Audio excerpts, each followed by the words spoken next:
Very good. All right.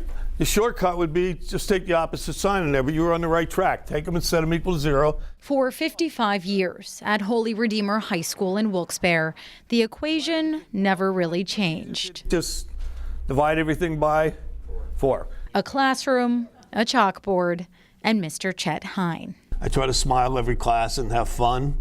I think having fun with the class is very important, especially if you're a math teacher. Long before Holy Redeemer, when it was known as Bishop Hoban High School, Chet Hine was the first teacher hired in 1971 at just 22 years old. The school wasn't even here. It wasn't completed yet, so I ended up teaching over at the old St. Mary's Synagogue on South Washington Street, and I taught in the basement down there.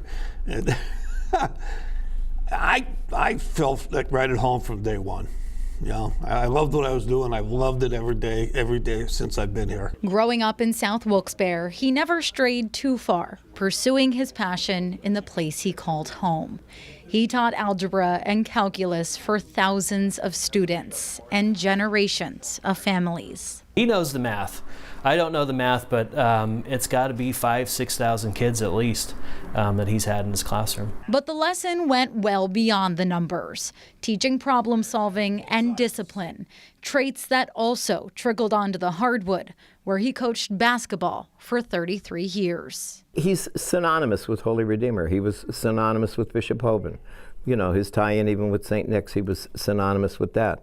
I mean, he was the storied coach for like 30-odd years, you know, and he loves the game. Year after year, thousands of students impacted and inspired by sitting in these seats of room 204. And they've touched my life in many, many ways, many positive ways.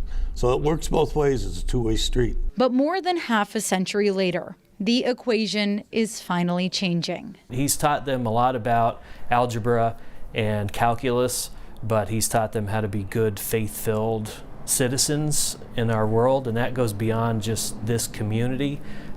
His impact stretches generations and all over the country. After 55 years, Mr. Hine's lesson is ending here at Holy Redeemer, but his legacy inside these walls will live on. To come this far with it and enjoy it as much as I did, 22 years old, I really didn't know what to expect, but boy, am I glad I stayed.